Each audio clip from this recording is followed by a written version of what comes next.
ನಮಸ್ಕಾರ ಸ್ನೇಹಿತರೆ, ಎಲ್ಲರಿಗೂ ಸ್ವಾಗತ. ಸ್ನೇಹಿತರೆ, ನಾನು ನಿಮ್ಮ ಸಂದೀಪ್ ಗೌಡ.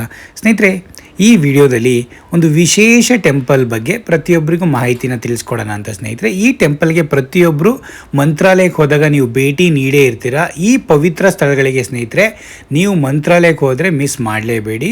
ಅದರಲ್ಲಿ ಒಂದು ಪವಿತ್ರವಾದ ಸ್ಥಳ ಬಂದ್ಬಿಟ್ಟು ಬಿಚ್ಚಾಲೆ ಮಠ ಅಂತ ವೀಕ್ಷಕರೇ. ಈ ಬಿಚ್ಚಾಲೆ ಮಠಕ್ಕೂ ಮತ್ತು ರಾಯರ ಮಂತ್ರಾಲಯ ಮಠಕ್ಕೂ ತುಂಬಾ ಅವಿನಾಭಾವ ಸಂಬಂಧ ಇದೆ ಸ್ನೇಹಿತರೆ. ಪ್ರತಿಯೊಬ್ಬರು ರಾಯರ ಮಠಕ್ಕೆ ಹೋದರು ರಾಯರ ಅನುಗ್ರಹ ಪಡೆದು ಅದಾದಮೇಲೆ ಈ ಬಿಚ್ಚಾಲೆಗೂ ಬರ್ತಾರೆ.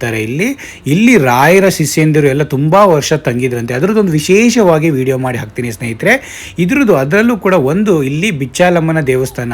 ಈ ಬಿಚ್ಚಾಲಮ್ಮನ ದೇವಸ್ಥಾನ ಏನು ವಿಶೇಷತೆ ಅಂದರೆ, ಇಲ್ಲಿ ನಾವೊಂದು 5-6 ವರ್ಷ ಹಿಂದ್ಗಡೆ ಹೋದಾಗಲೂ ಇದು ಒಂದು ಓಲ್ಡ್ ಕಟ್ಟಡ, ಅಂದರೆ ಓಲ್ಡ್ ದೇವಾಲಯದಲ್ಲಿ ಇತ್ತು. ನಾನೊಂದು ಹಳೆ ಪಿಕ್ಚರ್ ನಿಮ್ಗೆ ಹಾಕಿದ್ದೀನಿ. ಅದು ಒಂದು 10-15 ವರ್ಷದ ಹಿಂದ್ಗಡೆದು ಯಾವ ಥರ ಇತ್ತು ಅಂತ ನೋಡಿ. ಓನ್ಲಿ ಪಿಲ್ಲರ್ ಕೆಳಗಡೆಯ ಏನು ದೇವಸ್ಥಾನ ಇಲ್ಲ, ಒಂಥರ ಔಟ್ಸೈಡು ಅದನ್ನು ದೇವರುಗಳು ಇದ್ದು, ವಿಗ್ರಹಗಳಿದ್ದು, ಅದನ್ನು ಅವರು ಈಗ ಎಷ್ಟು ಚೆನ್ನಾಗಿ ಕನ್ಸ್ಟ್ರಕ್ಟ್ ಮಾಡಿಬಿಟ್ಟು ಚೆನ್ನಾಗಿ ಆ ದೇವಸ್ಥಾನ ಕಟ್ಟಿ ಈಗ ಪೂಜೆನ ಮಾಡಿಸ್ತಾರೆ ವೀಕ್ಷಕರೇ, ಈ ಬಿಚ್ಚಾಲಮ್ಮ ತಾಯಿಗೆ. ಇನ್ನೊಂದು ವಿಶೇಷತೆ ಏನಂದರೆ, ಬಿಚ್ಚಾಲಮ್ಮ ದೇವಸ್ಥಾನದ್ದು ಈ ಕಟ್ಟಡವನ್ನು ಬಾಳೆಹಣ್ಣು ಮತ್ತು ಬೆಲ್ಲದಲ್ಲಿ ಕಟ್ಟಡವನ್ನು ನಿರ್ಮಾಣ ಮಾಡಿದಾರಂತೆ ಸ್ನೇಹಿತರೆ.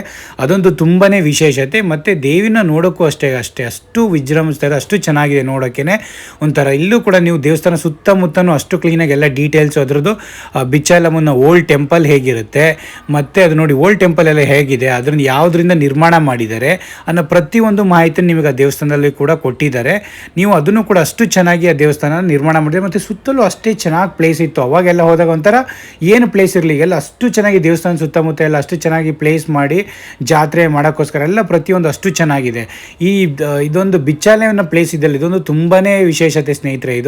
ಇದು ತುಂಬ ಮಠದ ರಾಘವೇಂದ್ರ ಸ್ವಾಮಿ ಮಠಕ್ಕೂ ಮತ್ತು ಇದಕ್ಕೂ ತುಂಬಾ ವಿಶೇಷವಾದ ಮಹತ್ವವಿದೆ. ಆ್ಯಕ್ಚುಲಿ ತುಂಬ ಜನ ಹೋದರು ರಾಯರ ಮಠಕ್ಕೆ. ಯಾರ್ಯಾರು ಹೋಗ್ತಾರೆ ಅವರೆಲ್ಲ ಪ್ರತಿಯೊಬ್ಬರು ಈ ಬಿಚ್ಚಾಲೆಯಮ್ಮನ ದೇವಸ್ಥಾನಕ್ಕೂ ಹೋಗ್ತಾರೆ ಮತ್ತು ಬಿಚ್ಚಾಲಮ್ಮನ ಮಠಕ್ಕೂ, ಮಠಕ್ಕೂ ಹೋಗ್ತಾರೆ. ಈ ಬಿಚ್ಚಾಲೆ ಬಂದ್ಬಿಟ್ಟು ಸ್ನೇಹಿತರೆ, ಇದು ನಮ್ಮ ರಾಯಚೂರು ಡಿಸ್ಟಿಕ್ಕಲ್ಲಿ ಇರೋದು. ರಾಯಚೂರಿಂದನೂ ಆಲ್ಮೋಸ್ಟ್ ನಿಮಗೆ 30-32 ಕಿಲೋಮೀಟ್ರ್ ಆಗುತ್ತೆ. ನಿಮಗೆ ರಾಯರ ಮಠದಿಂದ ಒಂದು 30 ಕಿಲೋಮೀಟ್ರು ಆಗೇ ಆಗುತ್ತೆ ಸ್ನೇಹಿತರೆ. ಇಲ್ಲಿ ರಾಯರ ಶಿಷ್ಯಂದಿರು ತುಂಬ ವರ್ಷ ತಪಸ್ಸು ಎಲ್ಲ ಮಾಡಿದ್ರಂತೆ ಇಲ್ಲಿ. ಹಾಗಾಗಿ ಅದರದ್ದೊಂದು ಕ್ಲಿಯರ್ ಆಗಿ ನಾನೊಂದು ವಿಡಿಯೋ ಮಾಡಿ ಯಾವ ಥರ ಅದು ಬಿಚ್ಚಾಲೆ ಅಂದರೆ ಏನು ಮಹತ್ವ, ಅದು ರಾಯರು ಏನಕ್ಕಿದ್ರು ಇಲ್ಲಿ ಅನ್ನೋ, ಅಪ್ಪಣ್ಣಾಚಾರ್ಯರು ಅಂದರೆ ಯಾರು ಅನ್ನೋ ಪ್ರತಿಯೊಂದು ಮಾಹಿತಿಯನ್ನು ನಿಮಗೆ ಕ್ಲಿಯರಾಗಿ ಇನ್ನೊಂದು ವಿಡಿಯೋದಲ್ಲಿ ನಮಗೆ ತಿಳಿಸ್ಕೊಡ್ತೀನಿ.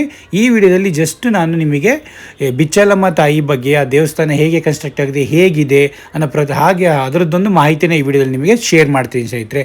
ಪ್ರತಿಯೊಬ್ಬರು ಯಾರ್ಯಾರು ನೀವು ಮಂತ್ರಾಲಯಕ್ಕೆ ಹೋಗಿದ್ದೀರೋ, ಮಂತ್ರಾಲಯದಿಂದ ಆಟೋಸು 150 ರೂಪೀಸು 5 ಪವಿತ್ರ ಸ್ಥಳಗಳನ್ನು ತೋರಿಸ್ತಾರೆ. 5ರಲ್ಲಿ ಇದೊಂದೇ ಒಂದು ಸ್ವಲ್ಪ ದೂರದಲ್ಲಿ ಇರೋದು. ಆಲ್ಮೋಸ್ಟ್ ನಿಮಗೆ 30 ಕಿಲೋಮೀಟ್ರ್, 25-30 ಕಿಲೋಮೀಟ್ರ್ ಬಂದೇ ಬರುತ್ತೆ. ಹಾಗಾಗಿ ಈ ದೇವಸ್ಥಾನವನ್ನು ಮಿಸ್ ಮಾಡಲೇಬೇಡಿ. ತುಂಬಾ ಚೆನ್ನಾಗಿದೆ, ಅಷ್ಟು ಚೆನ್ನಾಗಿದೆ. ವೀಕ್ಷಣೆ ಮಾಡಿಕೊಂಡು ಎಲ್ಲರೂ ಅದರ ತಾಯಿನ ಬ್ಲೆಸ್ಸಿಂಗ್ಸ್ ತೊಗೊಂಡು ಬರ್ಬೋದು ಸ್ನೇಹಿತರೆ.